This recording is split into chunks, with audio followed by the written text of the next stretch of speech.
영상 보시기 전 구독, 알람 설정, 좋아요 한 번씩 눌러주세요. 부탁드리겠습니다. 2001년 늦은 저녁의 시골 버스터미널. 어둠이 길게 드리운 플랫폼 위로 가로등 불빛만 희미하게 반짝이고 있었습니다. 바람에 흔들리는 나뭇가지 소리와 멀리서 들려오는 개 짖는 소리만이 정적을 깨고 있었죠. 그곳에서 한 남성이 모습을 감췄습니다. 그는 가족에게는 곧 집에 돌아갈 것이라고 말했지만 그날 밤 이후 아무도 그를 볼 수 없었습니다. 플랫폼에는 그의 가방만 남아 있었고 그것조차도 바람에 약간 흔들리고 있을 뿐이었습니다. 이 사건은 단순한 실종으로 보일 수 있지만 그 뒤에는 상상할 수 없는 미스터리가 숨겨져 있었습니다. 버스터미널의 CCTV에는 그가 마지막으로 플랫폼에 서 있는 모습이 찍혀 있었지만 그가 버스에 올라탄 흔적은 어디에도 없었습니다. 사라진 남성을 찾기 위해 경찰과 마을 주민들이 합심했지만 주변 목격자는 없었고 단서라고는 남은 가방과 신발뿐이었습니다. 그의 실종은 단순한 사고가 아니라 마치 누군가 철저히 계획한 것처럼 보였고 사건을 둘러싼 공기는 점점 불길하게 바뀌기 시작했습니다. 그 남성은 28세 대학원생이었고 역사와 지리 연구를 위해 시골을 찾았습니다. 평소 그는 고전 문헌과 지도를 사랑하는 학자였으며 작은 마을의 풍경과 오래된 건물들을 사진으로 기록하는 것을 즐겼습니다. 그날은 버스터미널에서 저녁 모임을 마친 후 숙소로 돌아가던 길이었습니다. 하지만 작은 외출이 그의 삶을 송두리째 바꿔놓을 줄은 아무도 몰랐습니다. 버스터미널은 평소와 다름없이 조용했지만 그날 밤의 정적은 이상하리만큼 차갑게 느껴졌습니다. 그리고 그 차가운 정적 속에서 한 남성의 흔적은 흔적도 없이 사라지고 말았습니다. 사건 직후 마을 사람들은 공포와 혼란 속에 빠졌습니다. 주민들은 누구도 범인을 보지 못했다며 불안에 떨었고 경찰은 터미널 주변과 산책로를 수색했지만 별다른 단서는 없었습니다. 남성의 가족은 믿을 수 없는 현실과 마주해야 했습니다. 전화벨이 울릴 때마다 혹시나 하는 희망을 가졌지만 그 희망은 점점 바래갔습니다. 사라진 그 순간부터 마을 전체는 미묘한 긴장감과 의심으로 가득 차게 되었죠. 이 사건은 단순한 실종 사건이 아닙니다. 한 남성이 갑자기 사라진 그 순간부터 마을과 가족 그리고 사건을 추적하는 모든 사람들에게 미스터리의 그림자가 드리우기 시작했습니다. 그림자 속에는 숨겨진 단서와 진실이 있었지만 아무도 그것을 알아차릴 수 없었습니다. 그리고 12년 후 오래된 지도 한 장과 몇 가지 단서가 발견되면서 사건은 전혀 예상치 못한 방향으로 흘러가게 됩니다. 사라진 남성의 이야기는 이제 막 시작되었을 뿐입니다. 사라진 남성의 이름은 이준호, 28세 대학원생이었습니다. 그는 평소 사람들에게 친절하고 조용한 성격으로 알려져 있었고 연구와 취미 생활에 몰두하는 삶을 살아왔습니다. 역사적 유적과 고전 문헌, 그리고 오래된 지도에 대한 그의 관심은 남다른 수준이었죠. 그런 그의 열정은 종종 작은 마을과 외딴 지역으로 그를 이끌었고 그날도 마찬가지였습니다. 휴대용 카메라와 기록 노트를 챙겨 시골 버스터미널로 향한 것이 사건의 시작이었습니다. 그가 사라진 날 마을은 평소보다 한산했습니다. 늦은 저녁이라 가로등 불빛이 희미하게 버스터미널과 주변 길목을 비추고 있을 뿐 사람들의 발걸음은 거의 없었습니다. 멀리서 들려오는 게 짖는 소리와 바람에 흔들리는 나뭇가지 소리만이 정적을 깼습니다. 이준호는 터미널에 도착해 잠시 주변을 관찰한 뒤 예정대로 저녁 모임을 마치고 돌아갈 계획이었습니다. 하지만 그 평범한 움직임이 예상치 못한 사건의 발단이 되었습니다. 이준호는 평소 혼자 있는 것을 좋아했지만 가족과 친구들을 매우 소중히 여겼습니다. 그날도 부모에게 곧 돌아갈게라는 안부 메시지를 남겼지만 이후 연락은 끊겼습니다. 그의 휴대폰은 버스터미널 근처에서 마지막 신호를 남긴 채 꺼져버렸고 그 이후의 흔적은 어디에서도 발견되지 않았습니다. 터미널과 주변 도로, 근처 산책로까지 수색이 진행되었지만 그의 존재를 확인할 단서는 없었습니다. 남겨진 것은 가방과 노트, 그리고 그 안에 들어있던 평범한 소지품뿐이었습니다. 그 안에는 사건의 실마리가 될지도 모를 작은 기록과 지도가 들어있었지만 당시에는 누구도 그 의미를 알아차리지 못했습니다. 마을 사람들은 충격과 두려움 속에 사건을 받아들여야 했습니다. 주민들은 그가 단순히 사라진 것인지 아니면 누군가에 의해 납치된 것인지 알 수 없어 불안해했습니다. 경찰은 수색대를 꾸리고 인근 산과 도로, 버스터미널 주변을 샅샅이 뒤졌지만 별다른 단서는 찾지 못했습니다. 이준호의 가족은 매일같이 뉴스를 확인하며 작은 희망을 붙잡았지만 그 희망은 점점 발해갔습니다. 시간이 흐를수록 사건은 점점 미궁 속으로 빠져들었고 주변 사람들의 기억 속에서도 점차 희미해지기 시작했습니다. 하지만 그 사건이 단순한 실종으로 끝나지 않을 것이라는 신호는 이미 곳곳에 남아 있었습니다. 사라진 남성의 마지막 행적과 주변 환경, 그리고 노트 속 단서들은 모두 어떤 미스터리한 진실로 향하는 작은 조각들이었죠. 12년 후 고서점에서 발견된 오래된 지도 한 장과 함께 사건은 놀라운 방향으로 전개되며 수년간 묻혀있던 비밀을 드러내게 됩니다. 이준호의 사라짐은 이제 단순한 실종 사건이 아닌 숨겨진 진실을 찾아가는 긴 여정의 시작이었습니다. 이준호가 마지막으로 목격된 순간은 버스터미널의 CCTV 속에서 포착되었습니다. 그는 플랫폼 한쪽에 서서 주변을 살피고 있었고 손에 들린 작은 지도와 노트를 주머니에 넣는 모습이 카메라에 잡혔습니다. 그의 발걸음은 언제나처럼 조심스러웠지만 그날 밤 무엇인가 불길한 기운이 주변을 감싸고 있었습니다. 그리고 불과 몇 분 뒤 그는 사라졌습니다. 버스가 도착하고 문이 열렸을 때 그는 안에 타지 않았습니다. 그의 가방만 남겨진 채 플랫폼은 다시 정적 속으로 빠져들었습니다. 즉시 경찰과 터미널 관계자들은 수색에 나섰습니다. 버스 운전사는 승객이 탑승한 기록이 없다고 확인했고 터미널 주변과 인근 골목, 작은 산책로까지 경찰이 검문을 시작했습니다. 하지만 그 어떤 흔적도 발견되지 않았습니다. 그의 신발은 버스터미널 입구 근처에 놓여 있었고 그 외에는 아무런 단서가 없었습니다. 주민들은 그가 마지막으로 보인 장소를 떠올리며 불안과 의문에 휩싸였습니다. 그냥 길을 잃었을까? 혹시 누군가 데려간 건 아닐까? 수많은 추측과 소문이 마을을 뒤덮었습니다. 남성의 가족은 경찰의 수색과 마을 사람들의 도움에도 불구하고 아무런 소식도 들을 수 없었습니다. 부모님은 하루에도 수십 번 전화를 걸어보았고 친구들은 그의 흔적을 찾기 위해 주변 마을을 샅샅이 뒤졌지만 돌아오는 것은 허사뿐이었습니다. 남겨진 것은 그의 노트와 지도, 그리고 몇 장의 사진뿐이었죠. 그 노트에는 그날 방문한 장소와 작은 기록이 남겨져 있었지만 당시에는 단순한 연구 기록으로만 여겨졌습니다. 누군가가 그의 흔적을 남기지 않으려 한 것처럼 사건은 점점 미궁 속으로 빠져들었습니다.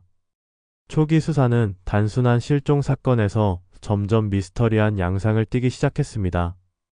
버스터미널 주변을 수색하던 경찰은 그가 마지막으로 머문 플랫폼 근처에서 이상한 흔적을 발견했습니다. 발자국이 남아있기는 했지만 그 방향은 산과 숲으로 이어져 있었고 쉽게 따라갈 수 없는 험준한 지형이었습니다. 게다가 주변 CCTV에는 이상하게도 일부 구간이 녹화되지 않았던 사실이 드러났습니다. 이런 우연들이 겹치면서 단순 실종이 아니라 의도적인 계획이 있을 가능성도 제기되기 시작했습니다. 마을 사람들은 점점 불안해했고 사건은 곧 지역 사회 전체를 긴장하게 만들었습니다. 그의 실종은 단순히 한 사람의 문제를 넘어 마을 전체에 퍼진 미스터리로 확장되었습니다. 누구도 예상치 못한 방향으로 사건은 흘러갔고 남겨진 단서 하나하나가 나중에 밝혀질 진실의 퍼즐 조각이 될 줄은 아무도 몰랐습니다. 그 순간부터 사건을 둘러싼 긴 여정이 시작되었습니다. 조금씩, 아주 조금씩 이준호의 흔적이 드러나기 시작할 때까지는 말이죠. 챕터 이준호가 사라진 후 시간은 느리게 흐르듯 느껴졌습니다. 마을에서는 경찰과 자원봉사자들이 수색 작업을 이어갔지만 발견되는 것은 늘 허사였습니다. 그의 가족은 매일 같은 질문을 스스로에게 던졌습니다. 지금 어디에 있을까? 혹시 살아있을까? 그러나 돌아오는 대답은 공허한 정적뿐이었습니다. 버스터미널 주변과 인근 산책로, 작은 산길까지 탐색이 이어졌지만 아무런 흔적도 잡히지 않았습니다. 주민들은 점점 불안해했고 일부는 사건이 단순 실종이 아닐 수 있다고 의심하기 시작했습니다. 혹시 누군가 계획적으로 말을 이어가지 못한 채 서로를 바라보았습니다. 밤이 되면 어둠 속에 쌓인 불안감과 두려움이 마을을 감쌌습니다. 그 사이 이준호의 개인 노트와 사진들은 작은 단서를 제공했습니다.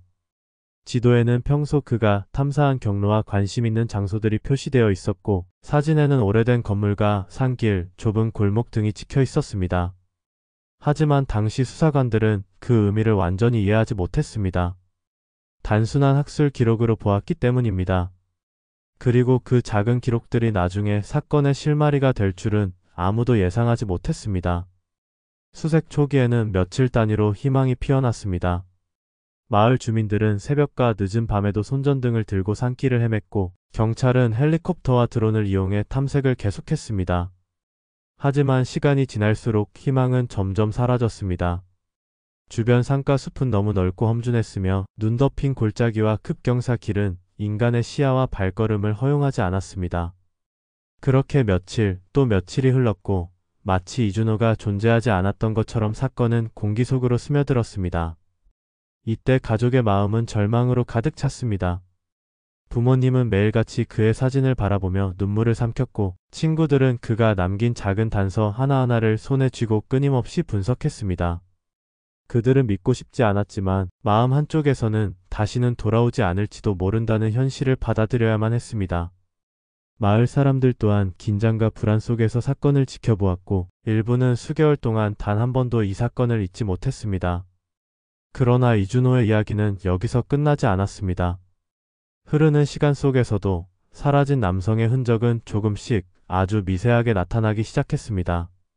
가까운 산 속에서 발견된 작은 발자국, 낡은 지도의 표식, 그리고 사진 속 배경과 일치하는 지형.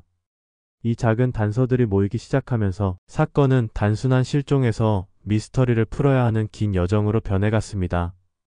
좌절과 혼란 속에서도 희미한 진실의 빛은 조금씩 모습을 드러내기 시작했습니다. 마을과 가족, 그리고 사건을 추적하는 모든 사람들은 이제 단 하나의 사실을 깨닫기 시작합니다. 이 사건은 단순한 사고가 아니라 숨겨진 퍼즐을 풀어야만 이해할 수 있는 미스터리였다는 사실입니다. 그리고 그 퍼즐의 한 조각을 발견할 때마다 사건의 실체는 점점 더 생생하게 드러나기 시작했습니다. 시간이 흘러 사건 발생 후 한 달이 지났습니다. 이준호의 행방은 여전히 미궁속이었지만 사건을 포기하지 않는 몇몇 사람들의 눈에는 새로운 가능성이 나타나기 시작했습니다. 그중 한 명은 이준호의 대학 동기이자 지리학 연구를 함께했던 박지훈이었습니다. 그는 이준호의 노트를 면밀히 분석하며 지도와 사진 속 지형이 마을 주변 산맥과 일부 골짜기와 일치한다는 사실을 발견했습니다. 그 작은 발견은 사건 수사의 방향을 완전히 바꾸어 놓았습니다. 수개월 동안 무의미하게 느껴졌던 수색이 이제 정확한 지형과 단서를 기반으로 이루어질 수 있게 된 것입니다. 박지훈은 이 정보를 경찰에 전달했고, 경찰은 다시 수색 계획을 세우기 시작했습니다. 헬리콥터와 드론, 그리고 전문 수색대까지 동원되어 이전에는 접근하기 어려웠던 산속 깊은 곳까지 탐색을 확장했습니다. 그리고 마침내 오래된 지도 속 표시와 일치하는 지점에서 이상한 흔적이 발견됩니다. 작은 발자국과 쓰러진 나뭇가지, 그리고 눈 속에 살짝 묻힌 작은 가방. 그 가방 안에는 이준호의 노트 일부와 휴대폰이 남아 있었고, 이는 이준호가 아직 살아있을 가능성을 시사했습니다. 이 발견은 가족과 마을 사람들에게 일말의 희망을 안겨주었고, 그동안의 좌절감을 한순간에 뒤집어 놓았습니다. 이준호가 사라진 이후 수개월 동안의 시간은 모두 헛되지 않았습니다. 수색팀과 박지훈의 끈질긴 노력 덕분에 사건은 이제 단순한 실종이 아니라 생존 가능성을 염두에 둔 탐색으로 변했습니다. 발견된 단서들은 마치 퍼즐 조각처럼 사건 전체를 이해하는 열쇠가 되었습니다. 노트 속의 지형 표시, 사진 속 산길, 작은 발자국, 그리고 가방 속 흔적까지 모든 것이 조금씩 연결되기 시작한 것입니다. 가족들은 희망과 불안이 교차하는 마음으로 수색 결과를 기다렸습니다. 그들은 아직 믿기 어렵지만 조금씩 남은 단서가 살아있는 사람을 찾을 수 있을 것이라는 희망을 심어주고 있었습니다. 마을 사람들도 긴장과 기대 속에서 수색 상황을 지켜보며 사건의 전말이 드러나길 간절히 바랐습니다. 그러나 미스터리는 여전히 깊었습니다. 발견된 흔적이 단서가 될 수 있을지, 아니면 또 다른 함정일지 누구도 확신할 수 없었습니다. 이준호는 어디에 있는지, 그가 겪고 있는 상황은 무엇인지, 그 모든 것이 수많은 질문으로 남아 있었습니다. 하지만 한 가지 분명한 사실이 있었습니다. 그의 생존 가능성은 여전히 존재하며 이제 사건은 절망 속에서 희망으로 향하는 미스터리의 한 장을 새롭게 펼치기 시작한 것이었습니다. 이준호가 사라진 지 수개월이 지나면서 사건의 긴장감은 점점 극한으로 치닫기 시작했습니다. 발견된 단서가 그의 위치를 짐작하게 했지만 실제로 그를 찾는 일은 결코 쉽지 않았습니다. 산은 깊고 험준했으며 겨울이 깊어질수록 눈과 얼음은 길을 막았습니다. 낮과 밤의 기온차는 극심했고 바람은 사람의 체온을 순식간에 앗아갔습니다. 이준호는 홀로 이 모든 극한 상황과 맞서야 했습니다. 남은 음식은 거의 없었고 그는 생존을 위해 주변에서 구할 수 있는 모든 것을 이용해야 했습니다. 낙엽과 나뭇가지를 모아 임시로 난로를 만들고 눈을 녹여 물을 확보했습니다. 하지만 기온이 영하 20도 아래로 떨어진 날에는 손과 발이 얼어붙는 듯한 고통이 찾아왔고 몸은 점점 지쳐갔습니다. 그는 혼자였지만 포기할 수 없었습니다. 자신을 기다리는 가족과 아직 밝혀지지 않은 사건의 진실이 그의 마음속 불꽃이 되어 주었기 때문입니다. 이준호는 작은 지도를 손에 쥐고 길을 찾아 나섰습니다. 지도 속의 지형과 실제 지형을 비교하며 눈 덮인 산길을 조심스럽게 걸었습니다. 때로는 길을 잘못 들어 깊은 골짜기에 빠지기도 했고 바위 틈에 다리가 걸려 넘어지기도 했습니다. 그럼에도 그는 포기하지 않았습니다. 한 걸음 한 걸음이 생존을 향한 도전이자 자신의 존재를 세상에 알릴 수 있는 유일한 방법이었습니다. 하루는 눈보라가 몰아쳐 주변 시야가 완전히 사라지는 순간도 있었습니다. 이준호는 바위 틈에 몸을 숨기고 몸을 웅크린 채 시간을 보냈습니다. 손끝과 발끝이 얼어붙는 고통 속에서도 그는 움직이지 않을 수 없었습니다. 그의 생존 본능과 의지는 혹한 속에서도 꺼지지 않는 불꽃처럼 타올랐습니다. 그 불빛은 눈 덮인 산을 가로질러 언젠가 구조대가 올 수 있다는 희망으로 이어졌습니다. 이 과정에서 그는 자신만의 생존 기술을 개발했습니다. 휴대용 카메라와 노트는 단순한 기록 도구를 넘어 눈 속에서 길을 잃지 않도록 하는 지표가 되었습니다. 나뭇가지와 돌, 주변에서 발견한 재료들은 임시로 보호구 역할을 했고 작은 불꽃을 일으켜 체온을 유지하게 해주었습니다. 그는 스스로를 지키는 것뿐 아니라 나중에 수색대가 올 때 남겨질 단서도 준비했습니다. 이준호는 자신이 살아있다는 흔적을 남기며 미스터리의 퍼즐을 맞추는 한 조각이 되려 했던 것입니다. 극한 상황 속에서도 그의 의지는 흔들리지 않았습니다. 눈 속을 헤치고 바람과 추위를 뚫고 불확실한 길을 따라가는 그의 모습은 한 인간의 생존 본능과 의지의 극한을 보여주었습니다. 그리고 바로 그 끈질긴 노력과 준비가 사건의 결말을 바꾸는 중요한 역할을 하게 됩니다. 극한 상황 속에서 살아남은 이준호는 어느 날 문득 수색대가 자신을 찾을 수 있는 방법을 떠올립니다. 그는 주변에서 발견한 나뭇가지와 돌, 그리고 낡은 금속 조각들을 활용해 간이 신호장치를 만들기로 결심했습니다. 작은 불꽃과 반사판을 이용해 햇빛을 반사시키거나 밤에는 연기로 위치를 알리는 등 그는 생존과 구조의 두 가지 목표를 동시에 고려했습니다. 수많은 시행착오 끝에 이준호는 산 정상 근처에서 더 넓은 시야를 확보할 수 있다는 사실을 깨닫습니다.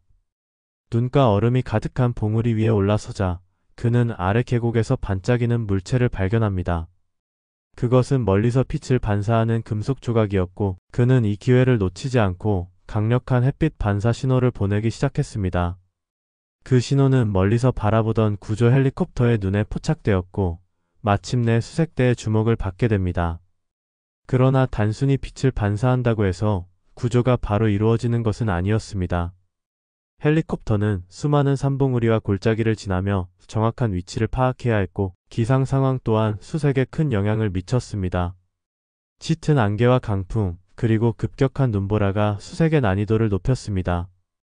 이준호는 자신이 보내는 신호가 수색대에 전달되기를, 그리고 그것이 구조로 이어지기를 간절히 바라며 매일 반복해서 신호를 보냈습니다. 그때 결정적인 발견이 일어납니다. 이준호가 신호를 보내던 위치 근처에서 수색대가 오래전 그의 흔적과 일치하는 작은 임시 캠프를 발견한 것입니다. 낡은 가방, 일부 음식물, 그리고 그가 남긴 기록 노트가 확인되었습니다. 이 단서는 수개월간 이어진 수색의 미공을 깨뜨리는 중요한 증거였습니다. 그동안 아무런 진전이 없었던 수색팀은 단번에 사건의 윤곽을 이해하게 되었고 이준호의 정확한 위치를 파악할 수 있었습니다. 이 단서 발견 소식은 곧 가족과 마을 사람들에게 전해졌습니다. 절망과 슬픔 속에서 희망을 잃었던 그들에게 한 줄기 빛이 되었습니다. 수색대는 즉시 구조작전에 돌입했고 헬리콥터와 구조팀이 정밀하게 협력하며 이준호를 향해 나아갔습니다.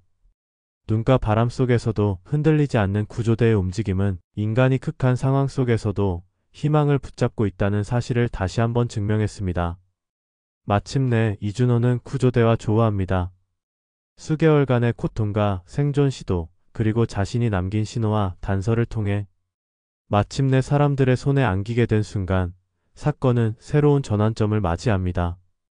그의 생존과 구조는 단순한 우연이 아닌 끈질긴 생존 의지와 극한 환경 속에서 만들어낸 작은 기적의 결과였습니다. 결정적 단서와 신호 덕분에 구조팀은 이준호가 있는 위치를 정확히 파악할 수 있었습니다.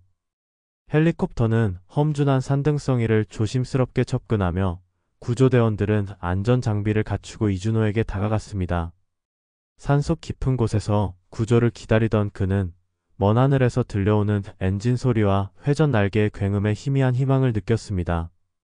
오랜 시간 혼자 버텨온 그는 체력과 정신 모두 한계에 다다랐지만 구조대의 존재를 확인하자 생존에 대한 확신과 안도감이 그의 몸을 감쌌습니다. 헬리콥터 착륙 지점으로 이동하는 과정은 쉽지 않았습니다. 눈과 얼음으로 뒤덮인 산길, 바람과 급경사, 그리고 낮은 산소 농도는 여전히 위험 요소였습니다. 하지만 구조대원들은 한치의 주저함 없이 이준호에게 다가갔고 그의 안전을 확보하며 헬리콥터로 이송했습니다. 헬리콥터 안에서 이준호는 처음으로 자신을 걱정하던 가족의 얼굴을 떠올렸습니다. 그의 눈에는 긴 여정과 외로움, 극한 환경 속에서의 투쟁이 겹쳐 보였습니다.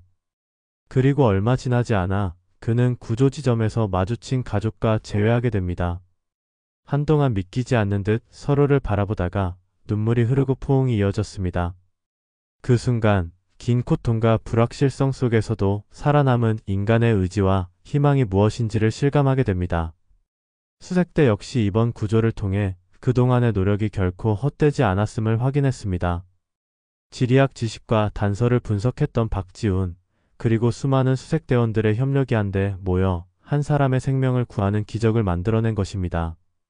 이 사건은 단순한 실종 사건이 아닌 생존 의지와 협력, 그리고 끈질긴 탐색의 결과로 기록될 만한 사건이었습니다.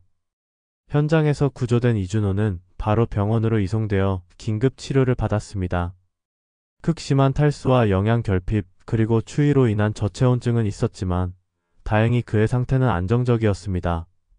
의료진은 그의 생존 사례를 기록하며 극한 상황 속에서도 인간이 얼마나 강한 생존력을 발휘할 수 있는지를 주목했습니다. 구조된 이준호는 병원에서 긴급 치료를 받으며 몸과 마음을 회복하기 시작했습니다. 수개월간 극한 환경 속에서 살아남은 몸은 극심한 탈수와 영양 결핍, 그리고 추위로 인한 손상으로 신체적 회복이 필요했습니다. 하지만 무엇보다 중요한 것은 정신적 회복이었습니다. 홀로 눈과 얼음 속에서 살아남았던 기억은 그에게 깊은 트라우마와 불안을 남겼습니다. 의료진과 심리상담사들은 이준호가 겪은 경험의 심각성을 이해하고 점진적인 회복 프로그램을 시작했습니다.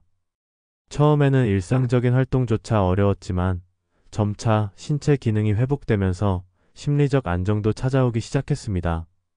그는 매일 자신의 경험을 기록하며 고통과 극복 과정을 글로 표현했습니다. 이 과정은 단순한 기록이 아니라 마음을 정리하고 사건을 객관적으로 바라보는 중요한 치유의 과정이었습니다. 이준호는 구조 후 인터뷰에서 자신의 극한 생존 경험을 솔직하게 이야기했습니다. 극심한 추위, 고립, 배고픔, 그리고 불확실한 구조 상황 속에서도 포기하지 않았던 순간들을 떠올리며 인간이 가진 의지와 생존 본능의 강력함을 강조했습니다. 또한 그는 자신의 경험을 통해 다른 사람들에게도 삶의 가치와 희망을 전달하고자 했습니다. 절망 속에서도 작은 희망과 노력으로 살아남을 수 있다는 메시지를 전하며 극한 상황에서의 인간 정신의 힘을 보여주었습니다. 회복 과정에서 그는 다른 생존자들과의 재회도 이루어졌습니다. 서로의 경험을 공유하고 사건 당시의 감정과 기억을 나누는 시간은 심리적 회복에 큰 도움을 주었습니다. 이 과정에서 생존자들은 단순한 사건의 목격자가 아니라 극한 상황 속에서도 협력하고 서로를 지키며 살아남은 인간 의지의 증거가 되었습니다.